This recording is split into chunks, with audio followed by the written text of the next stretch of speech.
The floodwaters were rising, a cold, murky tide swallowing everything, and the first person to climb onto our family's one and only life raft was my son, Leo.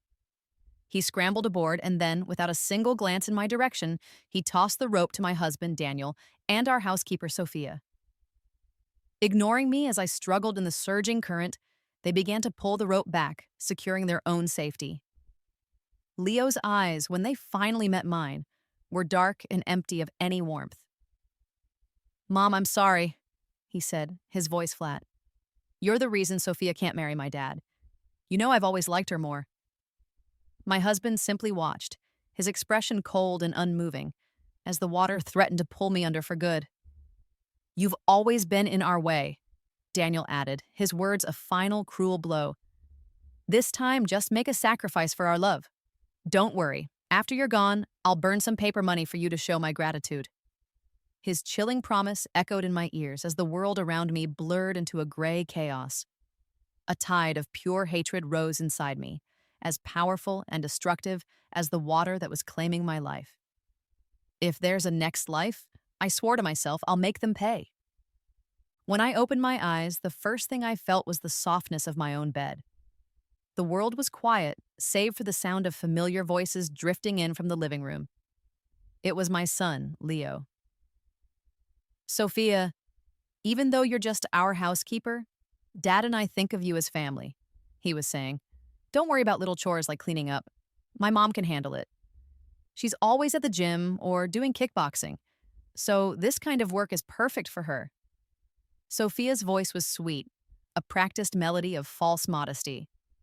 "Oh, I couldn't do that. I'm the housekeeper, not the lady of the house. How could I let your mother clean up after me?" My son scoffed, the sound sharp and dismissive. "She doesn't deserve to be the lady of this house. She's useless, doesn't know the first thing about real work. I have no idea why Dad ever married her." "You're so much better, Sophia. I wish you were my mom." I could almost see the corners of her eyes crinkling with a triumphant smile. Although she politely refused, her excitement was a palpable thing, even through the wall. My husband's voice joined in, a gentle scolding that held no real authority. "Quiet down, your mom's sleeping in the other room. If she hears you, she'll make all our lives hell." Leo mumbled under his breath. "He should just divorce that witch and marry you, Sophia. As long as Mom is here, our lives will be miserable." Hearing their words felt like a knife twisting slowly in my heart. I remembered a time not long ago when I was pouring all my energy into helping Leo through the final, grueling stretch of his senior year.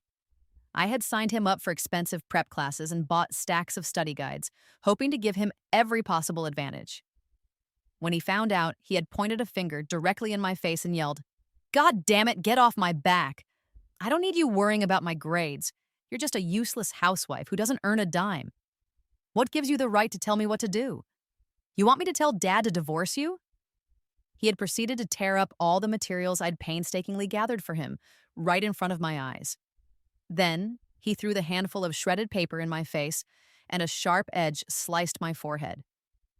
I had grabbed a broom, intending to teach him a lesson he wouldn't forget, but just then, my husband Daniel walked in. He snatched the broom from my hands and yelled at me, "What's the big deal? You're going to hit him over this? Isn't the kid just telling the truth?"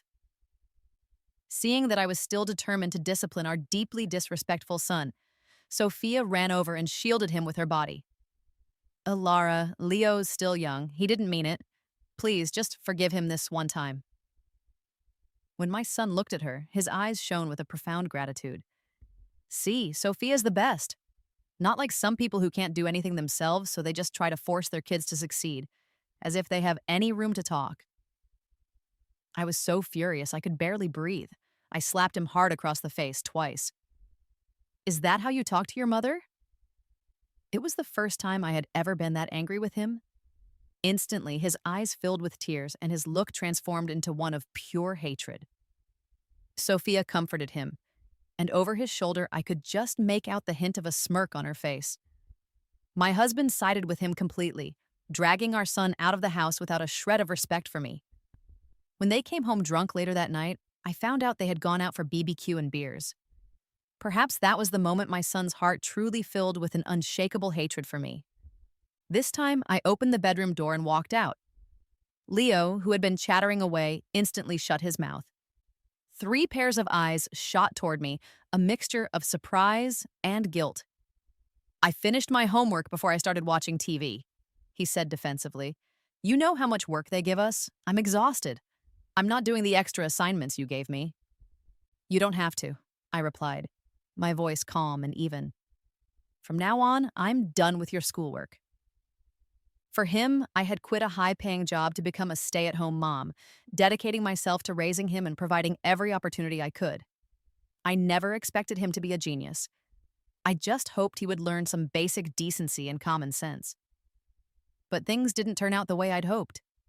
On the rare occasions he did well on a test, he would boast to his classmates and teachers that it was because of his father's superior genes and Sophia's devoted care and guidance. But whenever he got into fights at school, he would claim it was something his mother taught him. Over a decade of unwavering devotion, and this was the ungrateful little monster I had raised. Sophia was still attempting to smooth things over with her gentle act, but I knew the truth. She was the one who did most of Leo's homework for him. No wonder my son adored her so much. If she were Leo's mother, he'd be free to live a life without rules or responsibilities. The words they had spoken as I died in my past life still echoed in my ears. This time, how could I not help him fulfill his heart's truest, most passionate desires? Really, you're not just trying to trick me? He asked, suspicious. Daniel chimed in. Our son's grades might not be consistent, but he's a good kid. You don't need to make a big deal out of nothing and use these tactics to force him to study. Sometimes, I genuinely wondered if Daniel was even Leo's real father. I ignored their shared skepticism and walked into the storage closet. Outside, the rain was coming down harder and harder. I could already see the early signs of a flood beginning to form. I looked for the life raft and rope, which I knew I had left tucked away in the corner. But now they were gone, as if they had vanished into thin air. I had no choice but to quickly pack an emergency bag with my ID, phone, a power bank, a whistle, a small camera and voice recorder, and some non-perishable food. Crack! A loud clap of thunder rattled the windows and made my heart leap into my throat. We lived on the first floor and water was already starting to seep into the house from under the doors. Quick, grab a mop. The water's coming in, Daniel yelled. This is all Mom's fault, buying all this useless junk. Now it's all getting soaked, Leo complained. Shopping. What's the point? I heard something crash heavily to the floor. When I came out of the closet, our family portrait was lying on the ground, the glass shattered into 1,000 pieces. My son glanced at me, then quickly looked away. It wasn't my fault. You should have put it somewhere safer. I then noticed Daniel holding a delicate little box, which he carefully placed on the kitchen counter. Sophia's eyes kept darting toward it. Ooh, what's this? A present for me, honey? As she reached for it, Daniel slapped her hand away and snatched the box back. This isn't for you. If it's not for me, who's it for? She pouted. His face stiffened. He set the box aside and started mopping the floor with renewed vigor. I tried to grab it, but Leo snatched it up before I could. This is a present Dad bought for me, he said, winking at his father. I just want to see what's inside, Mom. He shot me a nervous glare. Dad bought it for me, not you. It's none of your business, is it?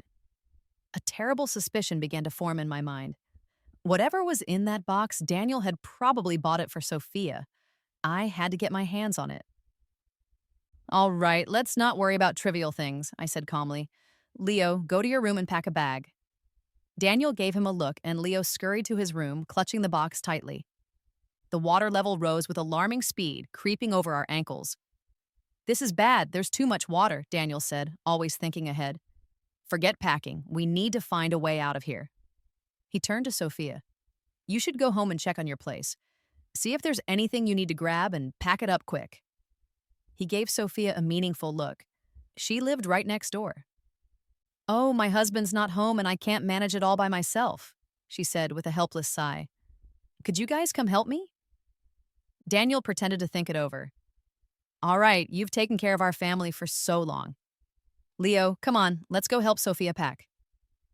Watching them put on their little show, I spoke up. I'll help too.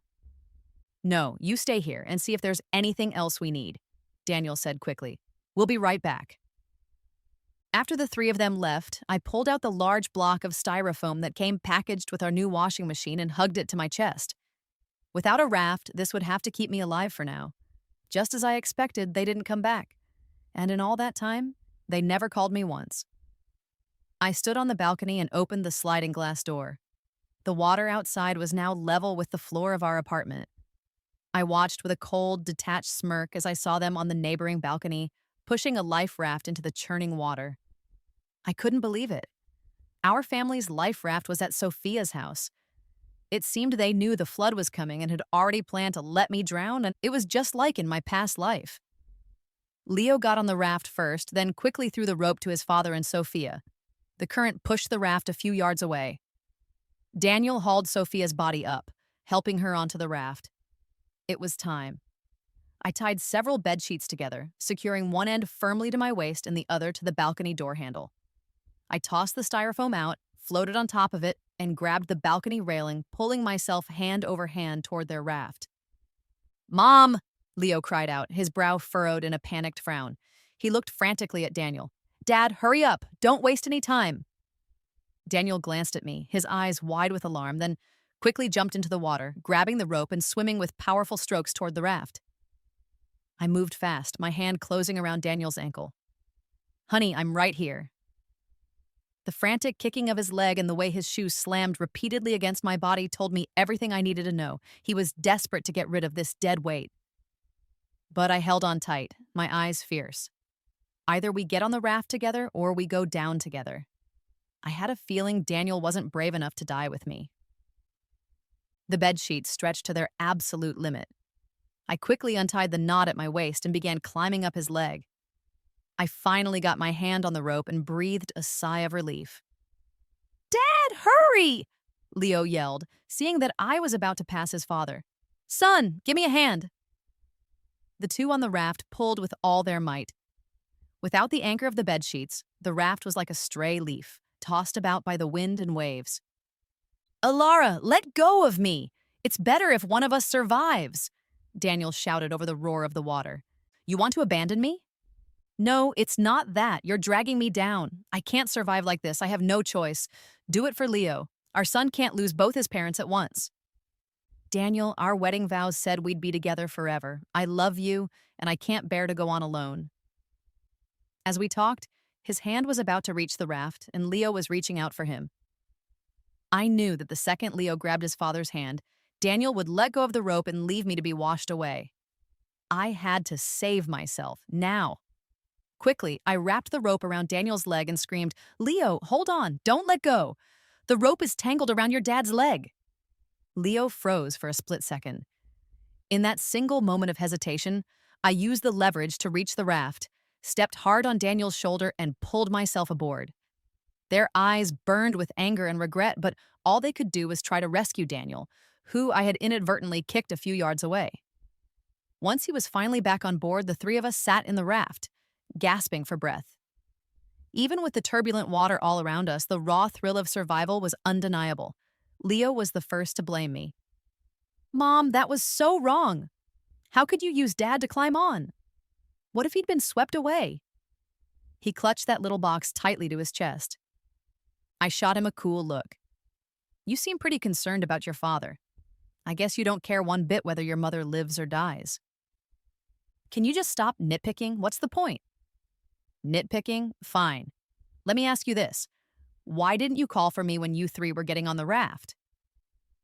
All three of them looked nervous. Leo was a little flustered.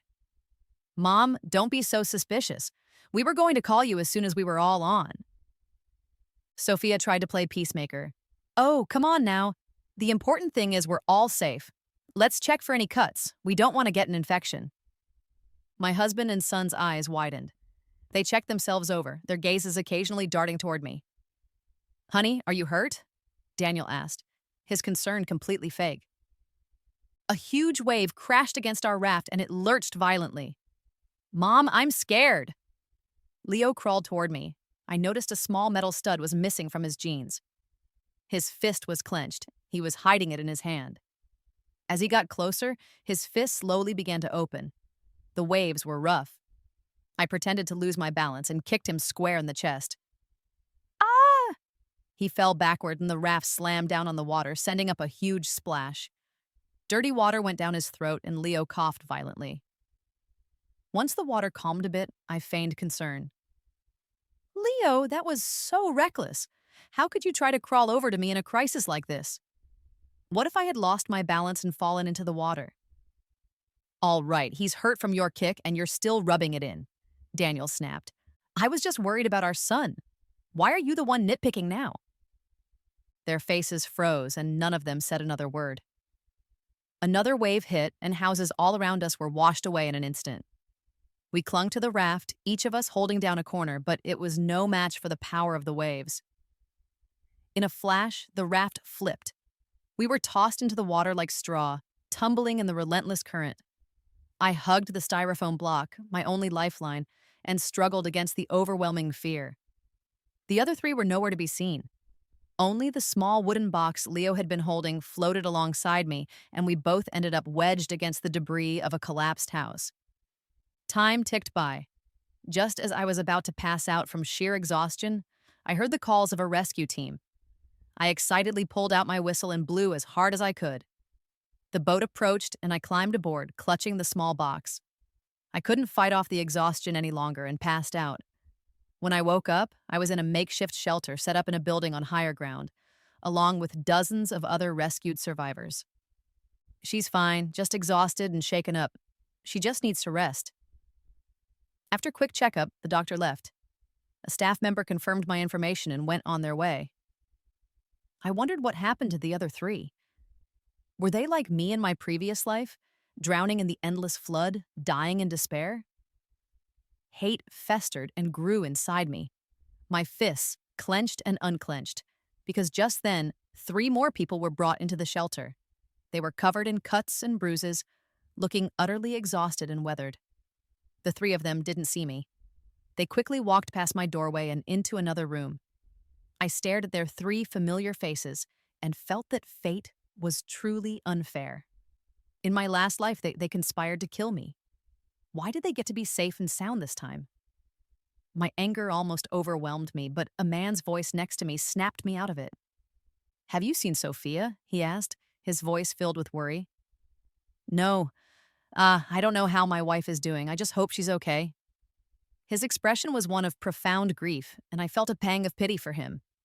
He still had no idea what kind of person his wife really was. I prepared my camera and recorder, got up, and walked silently toward their room. For now, it was just the 3 of them inside. I crouched by the door, listening to their unguarded conversation. Dad, the box is gone. What are we going to do? It was Leo. Daniel's voice was weary. As long as we're alive, that's all that matters. As for what was inside, well, if it's gone, it's gone. But if someone else finds it, our family's life savings will be gone. How are you going to marry Sophia then? Silly boy, Sophia cooed. Do you think I'm that materialistic? I truly love your father and want to marry him. The 3 of them sounded cheerful, not at all like people who had just been through a near-death experience. I wonder if Alara is dead, Sophia said thoughtfully. It's better if Mom's dead, Leo added immediately. Then you can marry Dad, and I won't have to live with that awful woman anymore. I asked the rescue workers, and they said they hadn't seen her, Daniel said. In a flood that big, we would have died if we hadn't found a few planks of wood to float on. Even though she works out and knows some self-defense, her chances of surviving a natural disaster aren't high. Leo sighed. I was planning to pretend the rope slipped from my hands after Dad got on the raft. I can't believe she wrapped it around his leg and got away. You know, that's what I find strange, Daniel mused. It was like she knew Leo was going to let go of the rope. The room fell silent. Could she have known about us? Sophia whispered. And that we wanted to get rid of her? How is that possible? Daniel's voice was tinged with panic. We were so careful. How could she have known? I remember she was holding a piece of styrofoam, almost as if she was prepared for us not to save her.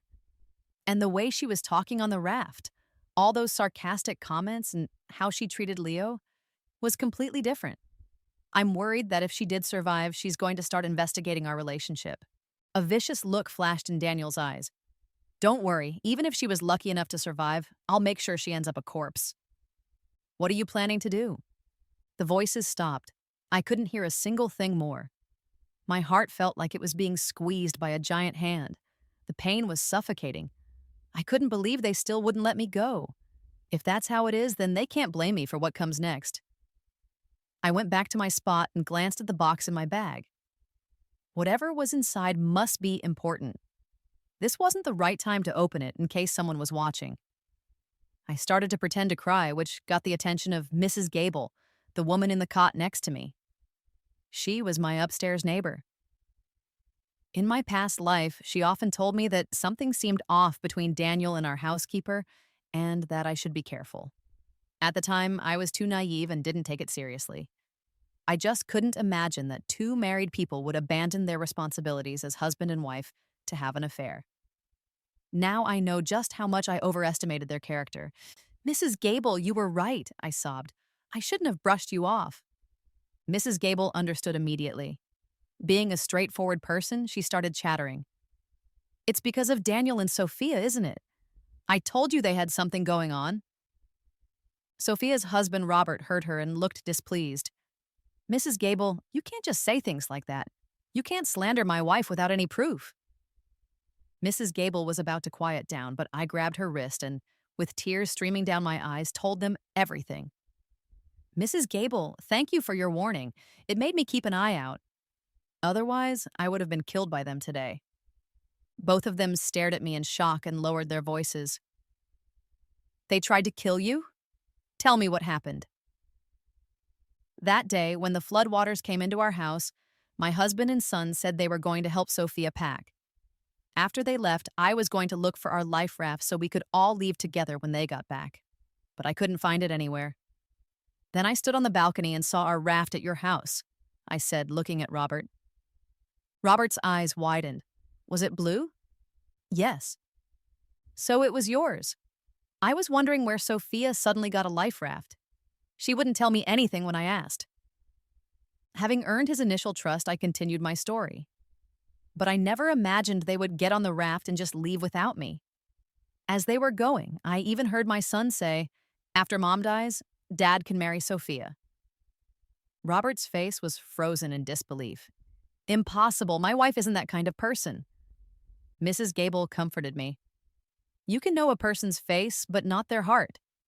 I've seen your wife and Daniel holding hands and getting way too close in the downstairs common area more than a few times. They were practically about to kiss. What? With Mrs. Gable as a witness, Robert was furious. They must have planned to use the flood to kill me, I said, my voice trembling. Now that I've survived, if they're still alive, they'll definitely try to kill me again. Don't you worry, I'll do my best to protect you, Mrs. Gable said firmly. Don't be scared, Robert added. If this is true, I'll divorce her. In the meantime, if Sophia comes back and tries anything, I'll let you know immediately. Thank you, I said, full of gratitude. My plan was working. With a mole in Sophia's house, my chances of surviving their plots were much higher. After the flood, I rented a small 500-square-foot apartment. Daniel's company was washed out, so he was unemployed. He had a terrible temper, drinking and throwing bowls whenever he got angry. What kind of crappy life is this? All the money I worked so hard to save is gone, and there's not even a scrap of the house left. He looked at me, his eyes full of hatred. And you useless woman, all you know how to do is eat and shop. You're good for nothing. With that, he threw a beer bottle at my head. The impact left my head numb, and my brain buzzed as if it were full of mosquitoes. It took me a moment to clear my head. I grabbed another beer bottle and strode toward the drunk and swaying Daniel. What, you want to hit me back? You got the guts? Crash! The sound of shattering glass filled the air and blood started trickling down his forehead. You dare to hit me? He swung a fist at me. I easily caught his weak punch and kicked him hard in the stomach. He hit the floor with a deafening thud that seemed to shake the whole apartment. Daniel, if you're going to dish it out, you'd better be able to take it. What goes around comes around. Spare me the lectures. You're my wife. It's my God-given right to hit you. I cracked my knuckles and leaned in close to his drunken face. I raised my hand. Smack! Before he passed out, I took his phone. I leaned in and whispered in his ear, "By that logic, you're my husband, so it's my God-given right to hit you too." Mom, how could you hit Dad? Don't you know domestic abuse is illegal? Leo came out of his room, his hateful eyes devoid of any warmth. Don't push me or I'll hit you too. My sharp gaze shot daggers at him. As I passed by, I could feel him trembling. I went into my bedroom, locked the door, and quickly saved his and Sophia's chat history and transfer records. I couldn't believe that in just 1 year, Daniel had sent Sophia so much money and bought her so many nice things. It added up to over $20,000. And the grocery money he gave me didn't even reach $1,000. I thought about all the times he'd cried poor to me, saying business was bad, or that he'd spent all his money taking clients out to dinner. I actually believed his lies and often used my own pre-marriage savings to cover our expenses. Thinking back on it now, I was such a fool. Lost in thought, my eyes fell on the box in my bag. I took it out and opened it. The dazzling glint of gold almost blinded me. I was stunned for a moment, my body trembling slightly. This is... My hands shook as I took out the gleaming pile of gold. My mouth fell open in shock. Gold. It was all gold, all kinds of necklaces, jewelry, and earrings. I weighed it. It was a solid 150 grams. The receipts were inside, perfectly preserved. At current gold prices, that was over $15,000. I couldn't believe he had converted what little savings our family had left into gold. He must have been preparing to divorce me. If I hadn't found the gold, he could have hidden it and transferred his assets. Then he, Leo, and Sophia could have lived happily ever after. Now I realize he must have promised this gold to Sophia, and Sophia was most likely in it for the money. Sorry, but now that it's in my hands, I'll consider this compensation for all you've put me through. I took out the jewelry and sealed it inside the lining of a down jacket. My husband and son never lifted a finger to do chores, so they'd never do the laundry. I didn't have to worry about them finding it. Just as I finished, I got a text message. "You there?" It was from Robert. "Yes, Robert. Any news?" "Is anyone else there?" "No, I'm alone in my room." After we exchanged our little password, he began. "Something's up with Sophia. I saw her taking a few white pills and crushing them in her room. I couldn't see what kind of pills they were, but she's never crushed her medicine before. I suspect something's wrong with them. She might be planning to do something to you. She said she's coming over to your place in a little while. Be careful. Don't eat anything she gives you." "Okay, thanks, Robert. I wanted to ask you for a favor. How well do you know the property manager?" After we talked, I went to the kitchen and placed a lighter-shaped audio and video recorder among the other lighters. I grabbed a basket of vegetables, went upstairs, and knocked on Mrs. Gable's temporary apartment. "Mrs. Gable, I bought some extra vegetables and wanted to bring you some." Mrs. Gable smiled as she took them. "You shouldn't have. How have you been these past few days?" "Oh, not good. Daniel has been drinking every day, and he hit me today." I showed her the wound on the back of my head. Mrs. Gable, who always had a strong sense of justice, slammed her hand on her thigh in anger. "That bastard! How could anyone be like that? What's so great about hitting your wife? A real man goes out and builds a life for his family, provides them with the best." She gently applied some iodine to my wound. "If you need any help, you just tell me." "Thanks, Mrs. Gable. Actually, there is one thing. I remember your daughter owns the pharmacy downstairs." I got home and left the door slightly ajar. Sophia had arrived at some point and had already cooked a full meal. When she looked at me, her smile was stiff, though she tried to hide it. "You're back. I just finished cooking. We were just waiting for you to eat." "Oh, thank you for your trouble," I replied coolly, then called into the other room. "Honey, Leo, come out and eat." "Mom, I'm not hungry. I'm not eating." "Don't be like that. You have to eat. Come on out." "I said I'm not eating." I walked to his room. In front of me, with my regular gym routine, my skinny son was like a chick. I easily dragged him out. "I'm studying. I'm not hungry. I'm not eating." He struggled, his eyes full of defiance. I glanced at Sophia. She showed no fear, as if she had already discussed this with them. You're a growing boy. How can you learn if you don't eat? Are you annoying or what? I told you I'm not eating and you're still forcing me. You used to yell at me for not studying, and now when I am studying, you insist I eat. Are you crazy? His voice was shrill, as if he were using his anger to hide something. I was done putting up with his attitude. I slapped him hard on the back. What are you doing? How dare you hit me? Stop talking like a gangster. You're a human being, not an animal that only knows how to curse. Keep it up and you can forget about school and go get a job. It's none of your business. You want to control everything, don't you? Why don't you just mind your own business? Sophia watched us argue with a smile. Only when I picked up a feather duster did she intervene. He's just a kid, don't be angry. I glared at her. You eat first, stay out of this. Her fawning expression froze, and even Leo stiffened for a moment. How could I eat your family's food? It's not appropriate. You've eaten here before, why is today any different? Fear grew in his eyes. He looked at me in disbelief, terrified of me for the first time. Are you even human? He whispered. I looked at their pale faces with amusement. I'm not human? What about you two? Are you? The room was dead silent. After a long stalemate, Sophia finally spoke. Miss Jiang, did you hear some rumors? Please don't believe them. Those people are just jealous of us and spreading lies. Oh? I raised an eyebrow. Lies about what? I don't understand. Why don't you tell me what you've heard? She looked terribly uncomfortable, at a loss for words. No, I just saw you were upset and thought someone had been gossiping and made you angry. I haven't heard anything. I picked up the feather duster and pulled up a chair. Go get my husband. Someone is eating this food today. With that, I gave her a knowing smile. After all, wasting food is a shame, isn't it? Seeing that I was serious, she had no choice but to help a groggy Daniel to the table. The three of you can figure it out.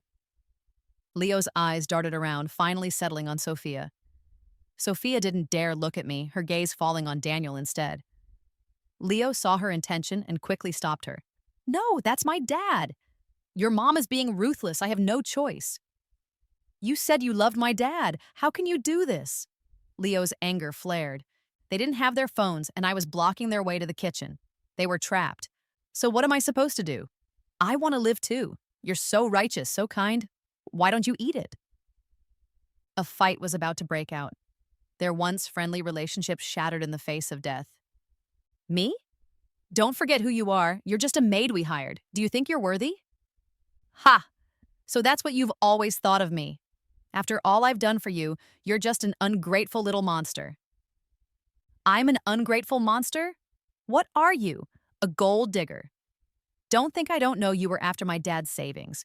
He spent over $20,000 on you, right? Taking his money while plotting to kill him? You're disgusting. So what if I was after his savings? If it wasn't for his money, I would have never pretended to be so kind and reasonable in front of you. And you? Why would I ever care about some other woman's son? Caleb was livid. You? Everything he gave me is at my house. The rest of his savings were turned into gold, and now the gold is gone. What does your dad have left that's worth marrying him for? The two of them argued relentlessly, and soon they were physically fighting. Leo grabbed Sophia's hair, and she screamed in pain. She dug her nails into Leo's thigh, and he burst into tears. Seeing that they had nothing more to reveal, I blew the whistle in my hand. The chaotic scene was finally brought to an end by the arrival of the police. They burst through my ajar door and took the three of them away. I submitted all my evidence to the police and went to the station with Robert, Mrs. Gable, and her daughter to give my testimony. By this time, Daniel had sobered up. He denied all the accusations. That is, until I produced the video and audio recorder, which clearly showed their faces and recorded their voices. He was speechless.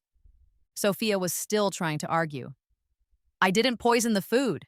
The police played the recording, which clearly showed her taking out a packet of powder and sprinkling it into the dishes. Then she told Leo not to eat any of it. Her voice trembled. That was just cold medicine. How can you say I was trying to kill someone? What proof do you have? The lab test confirmed that the food was laced with roach poison. Do you have anything else to say? I put cold medicine in. How would I know there was roach poison in it? Why don't you investigate the person who sold me the vegetables? Mrs. Gable's daughter stepped forward and testified that Sophia had bought roach poison from her pharmacy. The pharmacy had clearly stated that the poison was only to be used on cockroaches and was not for human consumption. Since they had fulfilled their duty to warn her, the pharmacy was not at fault. Yes, I bought roach poison, but it was to kill cockroaches. Robert came forward to testify. I saw her crushing the pills in our apartment. This is the leftover powder from the table when she left. I brought it with me. The police confirmed that it was indeed roach poison, and there was video evidence showing her leaving the house with the powder. You said it was for killing cockroaches. Why did you take it out of the house? I took it out of the house, but I was going to poison the cockroaches outside. Is that not allowed? Seeing her continue to argue, Robert produced the surveillance footage from the property management. This is from the property manager. It shows Sophia going straight to Alara's apartment after leaving ours. She didn't stop to sprinkle any roach poison. The officer was angry. Confess and you'll get leniency. Resist and you'll face the consequences. Sophia panicked and, under pressure, confessed. The three of them were arrested for attempted murder and awaited their sentence. As they were being led away, Leo knelt before me, crying and begging. Mom, please, I'm begging you, write a letter of forgiveness. I'm your son, your own son. I didn't even glance at him. I don't have a son like you. From now on, our relationship as mother and son is over.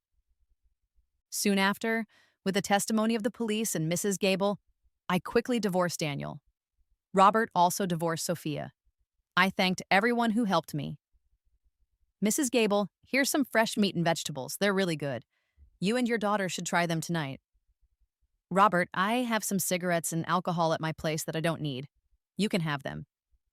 I heard Sophia say she hid some money at home. You should have a good look. Delivery guy, this order is for the wonderful people at the property management office. You can just leave it with them. As for the gold jewelry, I didn't cash it in. I kept it all as savings.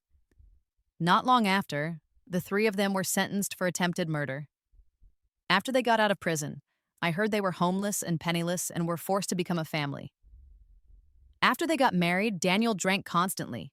He and Sophia fought violently, and he even hit her several times. Sophia didn't put up with his temper, and they both ended up in the hospital. Eventually, they became regulars at the hospital, one with broken ribs, the other with a broken leg. Leo dropped out of school, didn't take his final exams, and got a random factory job. He complained it was too tiring, quit, and now just lies around at home doing nothing. The stress of life made him extremely irritable. He took out all his anger on Sophia, verbally abusing her constantly. Sophia, not one to back down, insulted him right back every day. His mental state deteriorated, and eventually he had a breakdown. Daniel and Sophia didn't want to deal with him and had him committed to a psychiatric hospital. After that, I stopped paying attention to their lives. Thanks to the property management, they found me a great job with good pay, low stress, and a short commute. I soon bought my own small apartment. On my way home from work, I passed a flower shop. The pink tulips in the window were in full bloom. I bought a few and put them in a vase at home. The intoxicating fragrance filled the air. It was a scent of brilliance, of hope. Life is about having the courage to start over. From here on out, it was a new beginning.